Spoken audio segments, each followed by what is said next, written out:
মৰমৰ ছাত্ৰ ছাত্ৰীসকল, মই আজি তোমালোকৰ ওচৰত আকৌ আজি আহিলোঁ।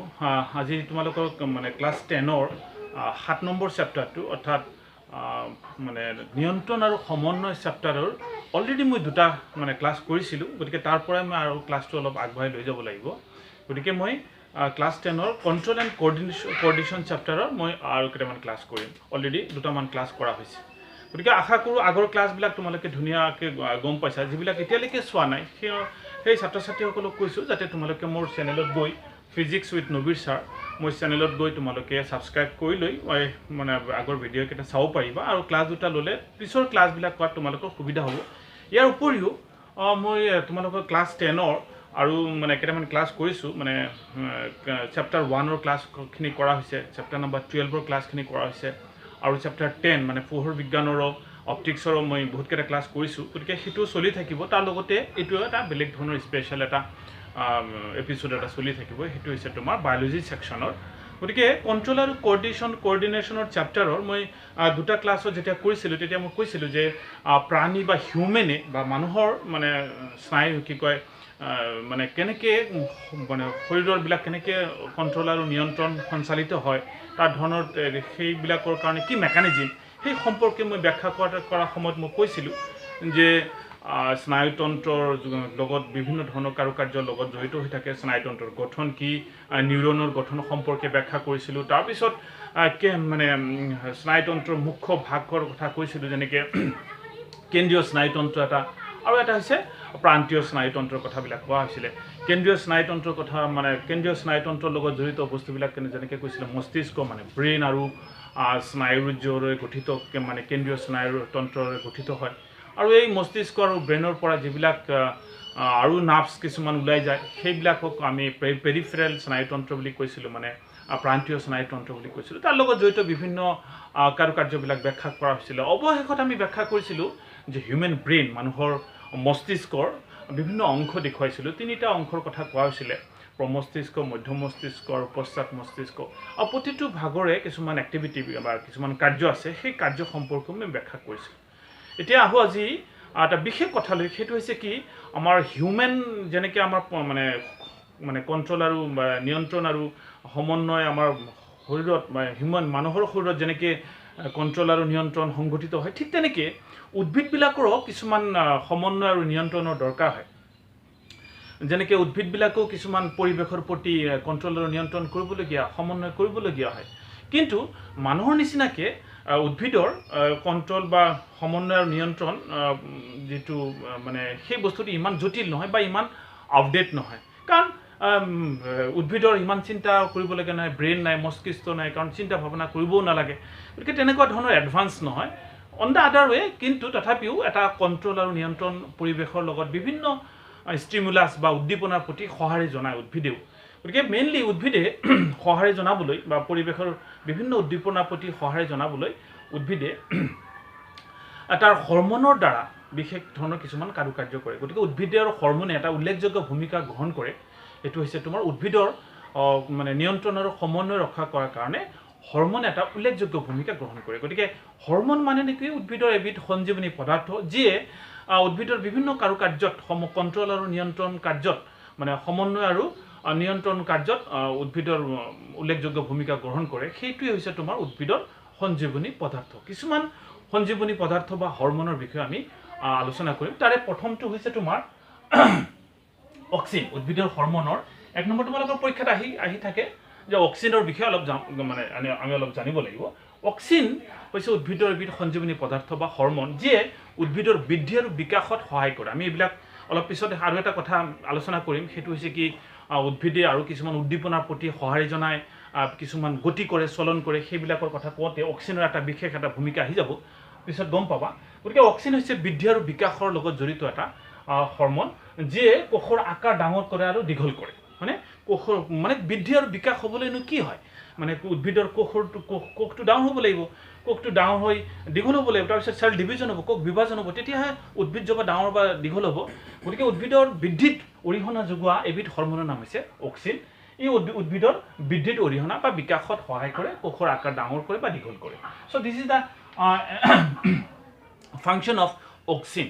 অক্সিনৰ এটা মানে এটা কাৰ্য, অক্সিনৰ কাৰ্য কি এইটো। তো অক্সিজেন হৈছে এটা বৃদ্ধি বা বিকাশত সহায় কৰা এবিধ সঞ্জীৱনী পদাৰ্থ বা হৰমন বুলিও আমি ক'ব পাৰোঁ ঠিক আছে নিশ্চয় গম পাইছা এতিয়া আহোঁ আমি 2 নম্বৰ হৰমনৰ বিষয়ে সেইটো হৈছে কি চোৱা জিবাৰেলিন আৰু এবিধ হৰমন জিবাৰেলিন বুলি কোৱা হয় উদ্ভিদৰ আৰু এবিধ সঞ্জীৱনী পদাৰ্থ আছে যিয়ে বৃদ্ধিৰ বিকাশত সহায় কৰে ইও উদ্ভিদৰ বৃদ্ধিৰ বিকাশত সহায় কৰে কাণ্ডৰ বৃদ্ধিত সহায় কৰে বিশেষকৈ অক্সিজেনৰ কথা ক'বলৈ যাওঁতে এটা কথা মই পাহৰি গ'লো অক্সিজেন হৈছে তোমাৰ উদ্ভিদৰ কাণ্ডৰ অগ্ৰ অংশত থাকে মানে উদ্ভিদে বৃদ্ধিৰ বিকাশৰ কাৰণে কাণ্ডই বেছি দৰকাৰ মানে কাণ্ডটো লাহে লাহে ওপৰৰ ফালে মানে বৃদ্ধি হয় গতিকে এই অক্সিজেন কাণ্ডৰ অগ্ৰ অংশত থাকে ঠিক আছে জিবাৰলিনেও কাণ্ডৰ বৃদ্ধিত সহায় কৰে আৰু ইও বৃদ্ধিৰ বিকাশত সহায় কৰা এবিধ হৰমন বিশেষকৈ অক্সিজেনৰ এটা স্পেচিয়েলিটি হৈছে যে অক্সিজেনে উদ্ভিদৰ উচ্চতা বৃদ্ধি কৰাত সহায় কৰে হাইট বুজি পাইছা গতিকে অক্সিজেন বোলে জিবাৰলিনে উদ্ভিদৰ উচ্চতা বৃদ্ধি কৰাত বিশেষকৈ হেল্প কৰে সহায় কৰে গতিকে এইটো 2 নম্বৰ মানে সঞ্জীৱনী পদাৰ্থ বা উদ্ভিদৰ হৰমনৰ বিষয়ে কোৱা হ'ল এইটো হৈছে জিবাৰেলিন তাৰ পিছত আৰু একবিধ হৰমন আছে সেইটো কোৱা হয় সাইটোকাইনিন হৈছে এনেকুৱা ধৰণৰ মানে হৰমন যিয়ে কোষ বিভাজনত সহায় কৰে উদ্ভিদৰ কোষ বিভাজনত সহায় কৰে আৰু এটা স্পেশাল কাম কৰে সেইটো হৈছে কি অতিৰিক্ত প্ৰচেদনত বাধা দিয়ে এটা প্ৰচেদননো কি বস্তু তোমালোকে ইতিমধ্যে পাই আহিছা প্ৰচেদন মানে হৈছে যে উদ্ভিদৰ যেতিয়া সালোক সংশ্লেষণ প্ৰক্ৰিয়াত পানীৰ দৰকাৰ হয় সেই পানীখিনি উদ্ভিদে গ্ৰহণ কৰাৰ পিছত উদ্ভিদৰ পত্ৰৰন্ধ্ৰৰ মাজেদি অতিৰিক্ত পানীখিনি উদ্ভিদে যিখিনি দৰকাৰ সেইখিনি ইউজ কৰে বাৰু যিখিনি অতিৰিক্ত অলাগতিয়াল পানী থাকে সেই পানীখিনি উলিয়াই দিয়ে উদ্ভিদে যিটো প্ৰচেছৰ সহায়ত বা যিটো প্ৰক্ৰিয়াৰ সহায়ত উদ্ভিদে পাতৰ যোগেদি অতিৰিক্ত পানী উলিয়াই দিয়ে সেই পৰিঘটনাটো কোৱা হয় প্ৰচেদন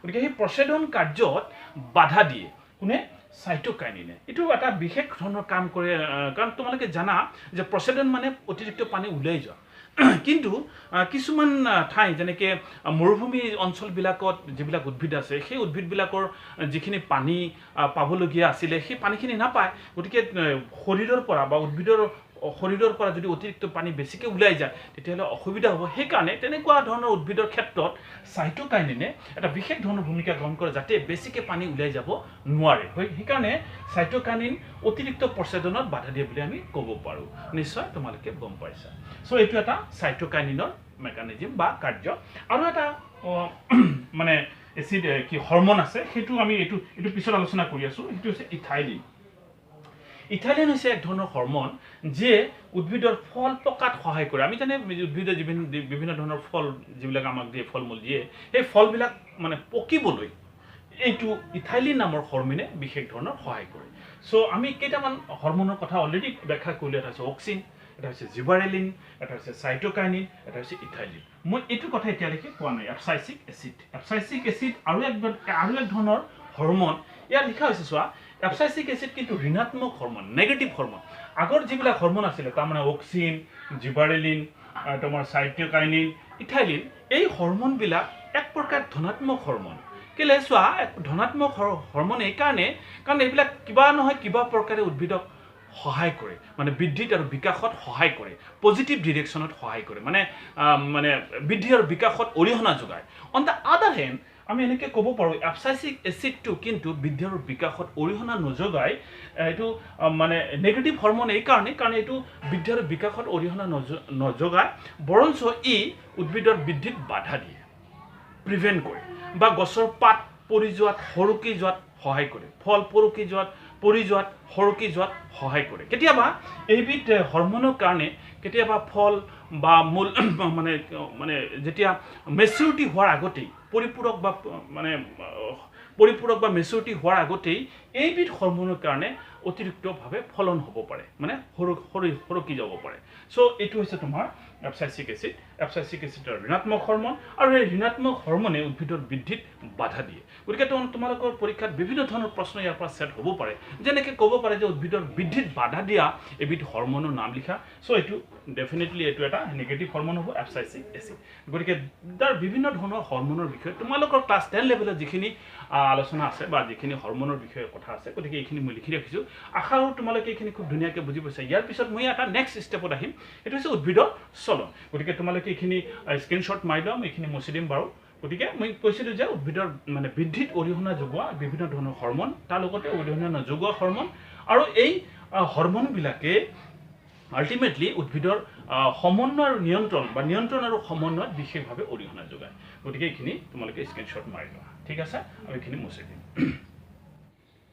গতিকে আমি উদ্ভিদৰ বৃদ্ধি আৰু বিকাশজনিত কিছুমান হৰমন যিবিলাকে মানে নিয়ন্ত্ৰণ আৰু সমন্বয়ত বিশেষ ধৰণৰ উল্লেখযোগ্য ভূমিকা গ্ৰহণ কৰে সেই সম্বন্ধে আমি ইতিমধ্যে আলোচনা কৰিলোঁ কিছুমান হৰমনৰ কথা এতিয়া আমি আলোচনা কৰিম যে উদ্ভিদৰ কিছুমান চলনৰ কথা আলোচনা কৰিম উদ্ভিদৰ চলন জেনেৰেলি উদ্ভিদৰ চলন দুই ধৰণৰ সংঘটিত হয় উদ্ভিদৰ চলন মানে উদ্ভিদে কেনেকৈ মানে সমন্বয় আৰু নিয়ন্ত্ৰণৰ কাৰণে কেতিয়াবা চলন কৰিবলগীয়া হয় উদ্ভিদৰ কেতিয়াবা অংগ বা উদ্ভিদৰ অংশবিলাক কেতিয়াবা লৰচৰ কৰিবলগীয়া হয় চ' উদ্ভিদৰ চলন সাধাৰণতে দুই ধৰণৰ সংঘটিত হয় এটা হৈছে তোমাৰ বৃদ্ধি বা বিকাশজনিত চলন এটা হৈছে তোমাৰ বৃদ্ধি আৰু বিকাশজনিত চলন য'ত বৃদ্ধি আৰু বিকাশৰ লগত ঘটনাবিলাক জড়িত হৈ থাকে আৰু এটা চলন হৈছে স্বতন্ত্ৰ চলন নিজাববীয়াকৈ চলন থাকে গতিকে আমি প্ৰথমতে বৃদ্ধি আৰু বিকাশজনিত চলনৰ বিষয়ে আলোচনা কৰিম চ' এইটো হৈছে তোমাৰ বৃদ্ধি আৰু বিকাশজনিত চলনৰ হৈছে কি যে উদ্ভিদে উদ্দীপনা বা ষ্টিমুলাছ মানে তোমাৰ বাহ্যিক পৰিৱেশৰ যিবিলাক কাৰক থাকে বাহ্যিক কাৰক যেনেকৈ মানে অলপ পিছতে কৈ আছোঁ যেনেকৈ পোহৰ বা উষ্ণতা এই বাহ্যিক কাৰণবিলাককে আমি উদ্দীপনা বুলি কওঁ বা ষ্টিমুলাছ বুলি কওঁ উদ্ভিদে বাহ্যিক উদ্দীপনাৰ প্ৰতি সঁহাৰি জনাই সংঘটিত কৰা চলন এইটো হৈছে তোমাৰ বৃদ্ধি আৰু বিকাশৰ কাৰণে উদ্ভিদে চলন কৰিবলগীয়া হয় গতিকে উদ্ভিদৰ চলন বাহ্যিক কাৰকৰ ওপৰত নিৰ্ভৰ কৰে আল্টিমেটলি বাহ্যিক কাৰক মানেনো কি বাহ্যিক কাৰক মানে হৈছে তোমাৰ ষ্টিমুলাছ বা উদ্দীপনা বিভিন্ন ধৰণৰ উদ্দীপনা থাকিব পাৰে বাহ্যিক কাৰক থাকিব পাৰে তাৰ ভিতৰত আমি কেইটামান বিভিন্ন ধৰণৰ উদ্দীপনাৰ কথা লিখি ৰাখিছোঁ সেইটো হৈছে তোমাৰ পোহৰ এক প্ৰকাৰ বাহ্যিক কাৰক এইটো হৈছে পোহৰৰ উদ্দীপনা যিটোৰ প্ৰতি উদ্ভিদে সঁহাৰি জনায় পোহৰৰ আমি জানো যে উদ্ভিদ পোহৰৰ পিনে গতি কৰে সেই কথালৈ আহোঁ মাধ্যাকৰ্ষণিক বল এটা বাহ্যিক কাৰক তাৰ প্ৰতিও উদ্ভিদে সঁহাৰি জনায় পানী ৰাসায়নিক পদাৰ্থ ইত্যাদি এইবিলাক হৈছে উদ্ভিদৰ মানে সঁহাৰি জনোৱাৰ বাহ্যিক কাৰক বা আমি কি বুলি কওঁ ষ্টিমুলাছ আমি কি বুলি কওঁ উদ্দীপনা ঠিক আছে গতিকে এইবিলাক হৈছে তোমাৰ কি কয় উদ্ভিদৰ বিভিন্ন ধৰণৰ বাহ্যিক কাৰক যাৰ প্ৰতি উদ্ভিদে সঁহাৰি জনাই চলন সংঘটিত কৰে তাৰ ভিতৰত আমি উদ্ভিদৰ চলন আমি কেইবা প্ৰকাৰৰ লক্ষ্য কৰা দেখা যায় বা কেইবা প্ৰকাৰৰ পাওঁ আমি উদ্ভিদৰ চলনবিলাক আমি কেইটামান ভাগত আমি ডিভাইড কৰি আলোচনা কৰিব পাৰোঁ তাৰ ভিতৰত এক নম্বৰ হৈছে পোহৰ অনুবেগী চলন অৰ্থাৎ ফটোট্ৰপিজম বুলি কোৱা হয় পোহৰ অনুবেগী চলন অৰ্থাৎ উদ্ভিদে পোহৰ উদ্দীপকৰ প্ৰতি মানে লাইটৰ প্ৰতি পোহৰ উদ্দীপকৰ প্ৰতি সঁহাৰি জনাই উদ্ভিদ বা ইয়াৰ অংশই যি চলন হয় তাক পোহৰ অনুবেগী চলন বুলি কোৱা হয় ঠিক আছে মানে পোহৰ বা লাইটৰ প্ৰতি সঁহাৰি জনাই উদ্ভিদ এটাই যেনেকুৱা ধৰণৰ চলন কৰে বা উদ্ভিদৰ অংশ এটা কেনেকুৱা ধৰণৰ চলন কৰে তাকে পোহৰ অনুবেগী চলন বুলি কোৱা হয় যেনে আমি জানো যে এটা বস্তু এক্সাম্পল দিলে তোমালোকৰ ধুনীয়াকৈ হ'ব সেইটো হৈছে তোমাৰ আমি যদি এটা উদ্ভিদ ৰুমৰ ভিতৰত ৰাখোঁ তেতিয়াহ'লে দেখা যায় আৰু ৰুমৰ ভিতৰত ৰখাৰ পিছত আমি খিৰিকীৰ ছাইডত যদি ৰাখোঁ খিৰিকীৰ ছাইডত যদি এটা উদ্ভিদ ৰখা হয় তেতিয়াহ'লে 2-3 দিনৰ পিছত আমি দেখা পাম যে উদ্ভিদজোপা মানে খিৰিকীৰ পিনে মানে হালি যাব অৰ্থাৎ খিৰিকীৰ পিনে গুচি যাব কাৰণ খিৰিকী দি পোহৰ আহি আছে গতিকে উদ্ভিদজোপা পোহৰৰ পিনে গতি কৰে ঠিক আছে গতিকে এনেকুৱা ধৰণৰ হয় যদি আমি এনেকৈ ভাবি লওঁ যে উদ্ভিদজোপা এনেকুৱা হয় সাপোজ আমি এটা উদ্ভিদ ৰাখিছোঁ ঘৰৰ ভিতৰত এটা উদ্ভিদ ৰাখিছোঁ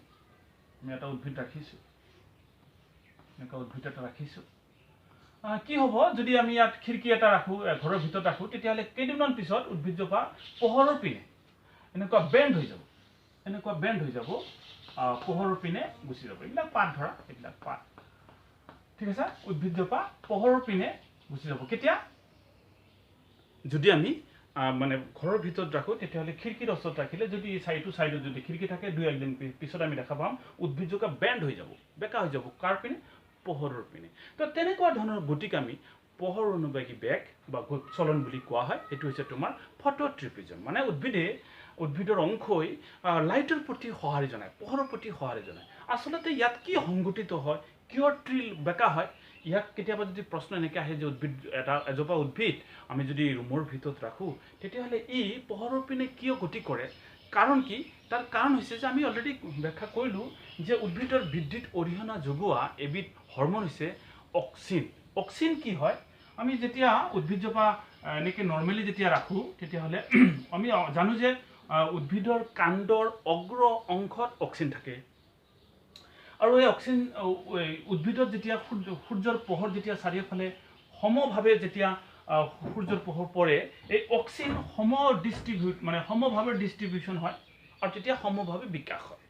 যদি সূৰ্যৰ পোহৰ চাৰিওফালে উদ্ভিদজোপাৰ চাৰিওফালে সমান পৰিমাণৰ পোহৰ উদ্ভিদজোপাৰ চাৰিওফালে পৰে, তেতিয়াহ'লে ইয়াত থকা অক্সিনবিলাক যি বৃদ্ধিত বা বিকাশত সহায় কৰে, সেই অক্সিন হৰম'ন চাৰিওফালে সমভাৱে ডিষ্ট্ৰিবিউট হয় আৰু ফলত উদ্ভিদজোপাৰ বৃদ্ধি আৰু বিকাশ একে দিশত বা সমানভাৱে চাৰিওফালে বিস্তাৰিত হয়। কিন্তু যদি এনেকুৱা হয় যে যদি এটা ছাইডৰ পৰা পোহৰ আহে, পোহৰ যদি এটা ছাইডৰ পৰা আহে, অৰ্থাৎ এটা ছাইডত পোহৰ পৰিছে, এটা ছাইডত পোহৰ নপৰে, তেতিয়া তেনেকুৱা ক্ষেত্ৰত এই বৃদ্ধিত অৰিহণা যোগোৱা হৰম'নবিধ পোহৰ নপৰা অংশত একুমুলেটেড হ'ব, জমা হ'ব। যিটো অঞ্চলত পোহৰ পৰা নাই সেই অঞ্চলত বেছিকৈ জমা হ'ব অক্সিন। ফলত কি হ'ব?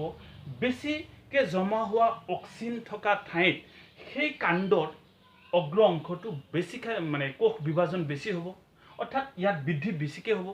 বৃদ্ধি বেছিকৈ হোৱাৰ ফলত উদ্ভিদজোপা এনেকৈ বেণ্ড হৈ যাব। উদ্ভিদজোপা, কাৰণ এইখিনি অঞ্চলত পোহৰ পৰা নাছিলে, যিটো অঞ্চলত পোহৰ পৰা নাছিলে সেই অঞ্চলজোপাত অক্সিন বেছিকৈ জমা হ'ব। অক্সিন বেছিকৈ জমা হোৱাৰ ফলত তাত বৃদ্ধি আৰু বিকাশ বেছিকৈ হ'ব, ফলত বেণ্ড হৈ যাব কোন দিশত? পোহৰৰ পিনে। গতিকে এইটোক কোৱা হয় ফটোট্ৰপিজম, পোহৰণবেগী চলন, উদ্ভিদৰ পোহৰণবেগী চলন সম্পৰ্কে এইটো আছিলে তোমাৰ ব্যাখ্যা। চোৱা, পোহৰণবেগী চলন আকৌ আমি দুই ধৰণৰ ব্যাখ্যা কৰিব পাৰোঁ। আমি জানো যে উদ্ভিদৰ কাণ্ডই পোহৰৰ দিশত গতি কৰে, কিন্তু উদ্ভিদৰ শিপা পোহৰৰ বিপৰীত দিশত গতি কৰে। গতিকে তেনেকুৱা ধৰণৰ চলনক আমি যদি কোনো বাহ্যিক কাৰক বা কোনো উদ্দীপনাৰ প্ৰতি যদি কোনো উদ্ভিদৰ কোনো অংশই একে দিশত চলন কৰে, তেতিয়াহ'লে তাক আমি ধনাত্মক চলন বুলি কওঁ। আৰু তাৰ বিপৰীত দিশত বাহ্যিক যিটো কাৰক, তাৰ বাহ্যিক কাৰকৰ বিপৰীত দিশত যদি সঁহাৰি জনায় বা চলন কৰে, তেতিয়াহ'লে তাক আমি ঋণাত্মক চলন বুলি কওঁ। অৰ্থাৎ পোহৰণবেগী চলনক আমি ধনাত্মক চলন আৰু ঋণাত্মক চলন হিচাপেও ভাগ কৰিব পাৰোঁ। অৰ্থাৎ আমি কি ক'ব পাৰোঁ যে উদ্ভিদৰ কাণ্ডই কেনেকুৱা ধৰণৰ সঁহাৰি জনায় পোহৰৰ প্ৰতি, অৰ্থাৎ উদ্ভিদৰ কাণ্ডই ধনাত্মক দিশত ধনাত্মক পোহৰণবেগী চলন দেখুৱায়, ধনাত্মক পোহৰণবেগী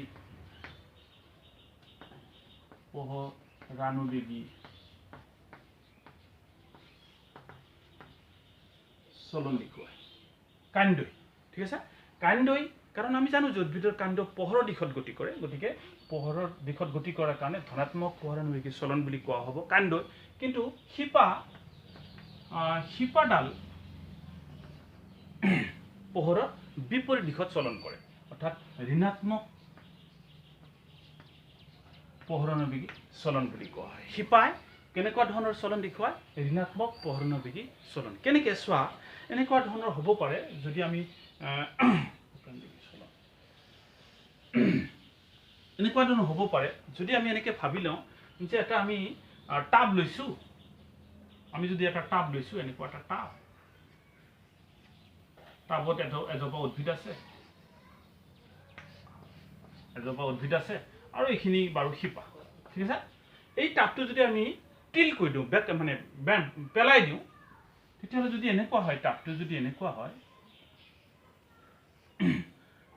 কেইদিনমান পিছত উদ্ভিদজোপা এনেকুৱা হৈ যাব, আৰু ইয়াৰ শিপাডাল এই তলৰ ফালে আহি যাব। অৰ্থাৎ কি গম পাই আছা?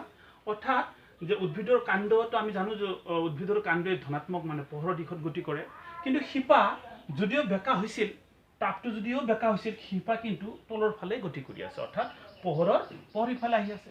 পোহৰৰ বিপৰীত দিশত মানে পোহৰৰ দিশত যোৱা নাই, পোহৰ যোনফালে আছে তাৰ বিপৰীত দিশত শিপাডাল গতি কৰে। ঠিক আছে, কাণ্ডই তাৰ সেম ডিৰেকশ্যনত মানে পোহৰৰ দিশত, পোহৰ অহা দিশত গতি কৰে। সেইকাৰণে আমি কাণ্ড নেগেটিভ মানে ফটোট্ৰিপিজম গতি কৰা বুলি ক'ব পাৰোঁ, আৰু সৰি মানে শিপাডালক নেগেটিভ মানে ফটোট্ৰিপিজম বুলি ক'ব পাৰোঁ, আৰু কাণ্ডক পজিটিভ ফটোট্ৰিপিজম বুলি ক'ব পাৰোঁ। এইটো আছিলে তোমাৰ পোহৰ অনুবেগী বা ফটোট্ৰিপিজমৰ চলনৰ কথা ব্যাখ্যা কৰিলোঁ।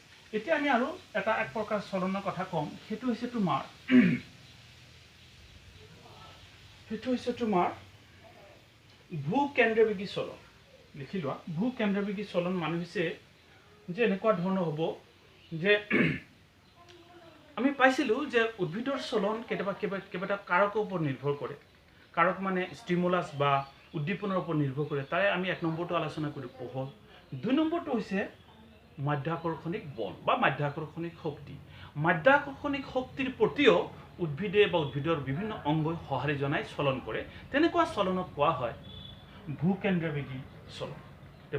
ভূকেন্দ্ৰবেগী চলন কাক বোলে যদি পৰীক্ষাত প্ৰশ্ন আহে তোমালোকে লিখিব পাৰিবা বা লিখিবা যে মানে মাধ্যাকৰ্ষণ শক্তিৰ প্ৰতি সঁহাৰি জনাই, লিখি লোৱা লাগিলে যে মাধ্যাকৰ্ষণিক শক্তিৰ প্ৰতি সঁহাৰি জনাই উদ্ভিদ বা ইয়াৰ অংশই যি চলন সংঘটিত কৰে তাক ভূকেন্দ্ৰবেগী চলন বুলি কোৱা হয় বা জিঅ'ট্ৰপিজম বুলি কোৱা হয় ইংৰাজী।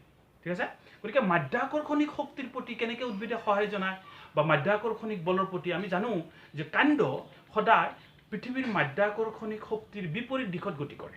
কাণ্ডটো ওপৰ ফালে যায়, মাধ্যাকৰ্ষণিক শক্তি তলৰ ফালে।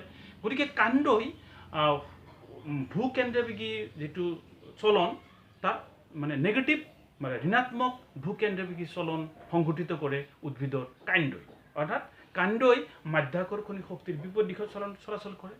কিন্তু শিপাই, উদ্ভিদৰ শিপাই মাধ্যাকৰ্ষণিক শক্তিৰ দিশত চলাচল কৰে, অৰ্থাৎ উদ্ভিদৰ শিপাই ধনাত্মক ভূকেন্দ্ৰবেগী চলন দেখুৱায়। ঠিক আছে, শিপাই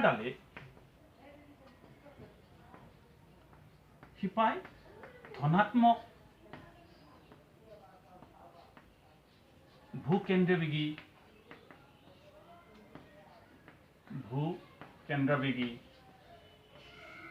চলন দেখুৱায়, চলন কৰে। আৰু কাণ্ডই, উদ্ভিদৰ কাণ্ডই ঋণাত্মক ভূকেন্দ্ৰবেগী চলন সম্পন্ন কৰে। কাৰণ কি আমি জানো যে কাণ্ডই ওপৰ ফালে গতি কৰে, অৰ্থাৎ মাধ্যাকৰ্ষণীয় শক্তিৰ বিপৰীত দিশত চলাচল কৰে। শিপাই তাৰ দিশত চলাচল কৰে, সেইকাৰণে ধনাত্মক আৰু ঋণাত্মক। গতিকে ভূকেন্দ্ৰবেগী চলনক আমি 2 ধৰণৰ ব্যাখ্যা কৰিব পাৰোঁ, এটা হৈছে ধনাত্মক চলন আৰু এটা হৈছে ঋণাত্মক চলন। ঠিক আছে, নিশ্চয় তোমালোকে বুজি পাইছা। এতিয়া আৰু এক প্ৰকাৰ চলনৰ কথা ক'ম, সেইটো হৈছে তোমাৰ কেম'ট্ৰপিজম। কেম'ট্ৰপিজম হৈছে তোমাৰ মানে কেতিয়াবা উদ্ভিদে কিছুমান বিশেষ ৰাসায়নিক পদাৰ্থৰ প্ৰতি সঁহাৰি জনাই চলন কৰিবলগীয়া হয়। অৰ্থাৎ কেম'ট্ৰপিজম যদি পৰীক্ষাত প্ৰশ্ন আহে তেতিয়া লিখিবা যে উদ্ভিদে কিছুমান বিশেষ ৰাসায়নিক পদাৰ্থৰ প্ৰতি সঁহাৰি জনাই সংঘটিত কৰা চলনক কেম'ট্ৰপিজম বুলি কোৱা হয়। গতিকে মই লিখি দিছোঁ, তোমালোকেও লিখি ল'ব পাৰা।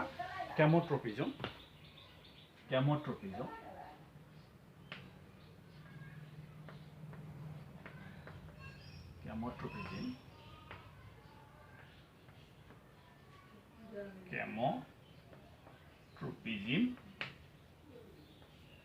যে উদ্ভিদ বা ইয়াৰ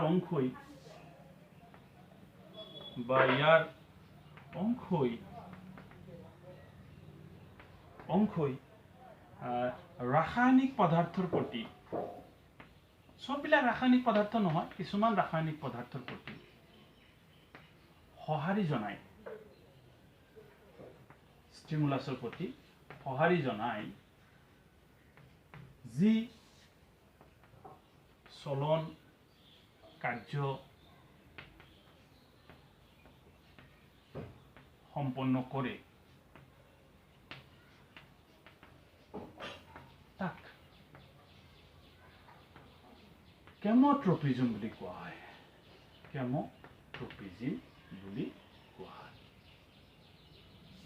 কেম'ট্ৰপিজম এটা বেষ্ট এক্সাম্পল আছে কেমোট্ৰপিজমৰ এটা বেষ্ট এক্সাম্পল আছে, এইটো পৰীক্ষাত আহে তোমালোকৰ। এক্সাম্পলটো বহুত ইম্পৰ্টেণ্ট, তোমালোকে বহুত মন ৰাখিবা। এইটো হৈছে কেমোট্ৰপিজমৰ উদাহৰণ কি, এক্সাম্পল কি, পৰীক্ষাত প্ৰশ্ন হিচাপে আহে। সেইটো হৈছে যে মই লিখি ৰাখিছোঁ যে ডিম্বকৰ দিশে পৰাগনলীৰ গতি, জাষ্ট এইখিনি লিখিলেই হ'ব, তথাপি অলপ ব্যাখ্যা কৰিবলগীয়া আছে তোমালোকে বুজি পোৱাৰ কাৰণে। যে ডিম্বকৰ দিশে পৰাগনলীৰ গতি এটা কেমোট্ৰপিজমৰ উদাহৰণ। যে ডিম্বক মানে হৈছে আমি জানো যে উদ্ভিদৰ যেতিয়া মানে ফাৰ্টিলাইজেশ্যন হয় বা উদ্ভিদৰ যেতিয়া প্ৰজনন হয়, উদ্ভিদৰ প্ৰজনন প্ৰক্ৰিয়া তেনেকুৱা হয় যে পৰাগৰেণুবিলাক এনেকুৱা ধৰণৰ থাকে নহয়, এনেকুৱা ধৰণৰ থাকে। তো পৰাগৰেণুবিলাক ইয়াত যেতিয়া আহি পৰে, পৰাগৰেণুবিলাক যেতিয়া ইয়াত আহি পৰে, এই পৰাগৰেণুবিলাক মানে উদ্ভিদৰ মানে গৰ্ভমুণ্ডত আহিব লাগে, তেতিয়াহ'লে ফাৰ্টিলাইজেশ্যন হ'ব, মানে জনন কোষৰ সৃষ্টি হ'ব। গৰ্ভমুণ্ডটো ইয়াত থাকে, গতিকে এই পৰাগৰেণুবিলাক উদ্ভিদৰ ইয়ালৈ আহিবলৈ এটা বিশেষ ধৰণৰ নলী গঠন কৰে, তাক কোৱা হয় পৰাগ নলী, কোৱা হয় পৰাগ নলী। গতিকে যেতিয়া পৰাগৰেণুবিলাক ইয়াত আহে, আমি জানো যে উদ্ভিদৰ পৰাগৰেণুবিলাক খালি যে ছেইম একে ধৰণৰ উদ্ভিদৰ পৰাগৰেণু ইয়াত আহিব তেনেকুৱা কথা নাই। বতাহত বিভিন্ন ধৰণৰ মানে পখিলা, বিভিন্ন ধৰণৰ ভোমোৰা তেনেকুৱাৰ দ্বাৰা ইয়াত পৰাগৰেণু আহি পৰে। গতিকে সেই পৰাগৰেণুবিলাক যে একে ধৰণৰ উদ্ভিদৰে মানে পৰাগৰেণু আহিব তেনেকুৱা কোনো কথা নাই। গতিকে তাৰ ভিতৰত যিবিলাক একে ধৰণৰ উদ্ভিদৰ পৰাগৰেণু ইয়াত আহি পৰে, সেই উদ্ভিদৰ পৰাগৰেণুবিলাক এই মানে উদ্ভিদৰ এই কেশৰডালে চিনি পায়, আৰু তাৰ পৰা এবিধ এই পৰাগৰেণুৰ পৰা এবিধ এটা নলীৰ সৃষ্টি কৰিহে এই পৰাগৰেণুটো উদ্ভিদৰ মানে গৰ্ভমুণ্ডত আহি পৰে। তেতিয়া ফাৰ্টিলাইজেশ্যন হয়, তেতিয়া তাৰ প্ৰজনন সংঘটিত হয়। গতিকে চোৱা, এই পৰাগৰেণুবিলাক যিটো নলী তৈয়াৰ কৰি ইয়ালৈ আহিব, সেই নলীডালক কোৱা হয় পৰাগনলী। গতিকে এই নলীডালৰ এটা বিশেষ ধৰণৰ গতি কৰি আহিবলগীয়া হয়, আৰু এই নলীটোৰ গতি হৈছে তোমাৰ এটা ৰাসায়নিক পদাৰ্থৰ দ্বাৰা তৈয়াৰী, আৰু সেই ৰাসায়নিক পদাৰ্থৰ প্ৰতি সঁহাৰি জনাই সেই নলীটোৰ সৃষ্টি হয়। গতিকে এই ৰাসায়নিক পদাৰ্থৰ দ্বাৰা যিহেতু তৈয়াৰী মানে এই নলীটোক মানে সঁহাৰি জনায়, গতিকে তেনেকুৱা ধৰণৰ গতিক কোৱা হয় কেমোট্ৰপিজম। আৰু কেমোট্ৰপিজমৰ উদাহৰণ হৈছে যে ডিম্বক। ডিম্বকৰ দিশে পৰাগনলীৰ গতি হৈছে তোমাৰ কেমোট্ৰপিজমৰ এটা উদাহৰণ। ঠিক আছে, গতিকে এইখিনি কথা নিশ্চয় তোমালোকে বুজি পাইছা। এইটো যে কেমোট্ৰপিজমৰ উদাহৰণ। আৰু এটা এক প্ৰকাৰৰ বেগ আছে, মানে চলন আছে উদ্ভিদৰ, সেইটো কোৱা হয় জ্বলানুবেগ। মানে উদ্ভিদে কেতিয়াবা পানীৰ প্ৰতি সঁহাৰি জনাই কেতিয়াবা চলন কাৰ্য কৰিবলগীয়া হয়, তেনেকুৱা চলনক কোৱা হয়, বা উদ্ভিদৰ অংশৰ চলনক কোৱা হয় জ্বলানুবেগ বা হাইড্ৰট্ৰপিজম। গতিকে এইখিনি আছিলে উদ্ভিদৰ মানে নিয়ন্ত্ৰণ আৰু সমন্বয় সম্পৰ্কীয় মানে যাৱতীয় কথা। গতিকে আমি গম পালোঁ যে উদ্ভিদে কণ্ট্ৰল আৰু মানে কোঅৰ্ডিনেশ্যনৰ কাৰণে, নিয়ন্ত্ৰণ আৰু সমন্বয়ৰ কাৰণে যিটো ব্যৱস্থা, তাক বিশেষ ধৰণৰ স্নায়ুতন্ত্ৰ নাই যদিও কিছুমান উল্লেখযোগ্য হৰমনে বিশেষ ধৰণৰ সহায় কৰে, আৰু উদ্ভিদৰ মানে কিছুমান উদ্দীপনাৰ প্ৰতি সঁহাৰি জনাই সিহঁতৰ বিভিন্ন চলনবিলাক সম্পাদন কৰে। ইয়াৰ ভিতৰত আৰু এটা চলনৰ কথা আমি ব্যাখ্যা কৰিব লাগিব, সেইটো হৈছে তোমাৰ যেনেকৈ স্বতন্ত্ৰ চলন। মই কৈছিলোঁ যে স্বতন্ত্ৰ চলন হৈছে যে মানে উদ্ভিদে কেতিয়াবা নিজাববীয়াকৈ বা বিশেষ ধৰণৰ চলন সম্পন্ন কৰে, যে কোনো বাহ্যিক পৰিৱেশৰ প্ৰতি সঁহাৰি জনায়। যেনেকৈ মানে লাজুকীলতাৰ কথা কোৱা হৈছিলে, যে লাজুকীলতাৰ স্পৰ্শ কৰিলে, অৰ্থাৎ এটা টাচ বা স্পৰ্শই হৈছে তোমাৰ উদ্দীপনা। গতিকে তাত টাচ কৰিলে তাৰ প্ৰতি সেই লাজুকীলতাৰ ভিতৰত এটা বিশেষ ধৰণৰ এটা ইমবেলেঞ্চ হয়, এটা মানে ডিষ্টাৰ্বেঞ্চ আহি যায়, তাৰ প্ৰতি সঁহাৰি জনাই লাজুকীলতাডাল চাপ খাই যায়। গতিকে তেনেকুৱা ধৰণৰ চলনক আমি স্বতন্ত্ৰ চলন বুলি কোৱা হয়, লাজুকীলতাৰ চলন। গতিকে লাজুকীলতাৰ ক্ষেত্ৰত কি হয়, স্পৰ্শ বা টাচটোৱে হৈছে তোমাৰ উদ্দীপক। গতিকে এইখিনি আছিলে তোমালোকৰ আজিৰ মানে বিষয়বস্তু। গতিকে মই ভাবোঁ যে তোমালোকে খুব ধুনীয়াকৈ বুজি পাইছা। আশা কৰোঁ তোমালোকে মোৰ চেনেলটো ছাবস্ক্ৰাইব কৰি ল'বা আৰু আগন্তুক ভিডিঅ'বিলাকো চাই থাকিবা। ধন্যবাদ।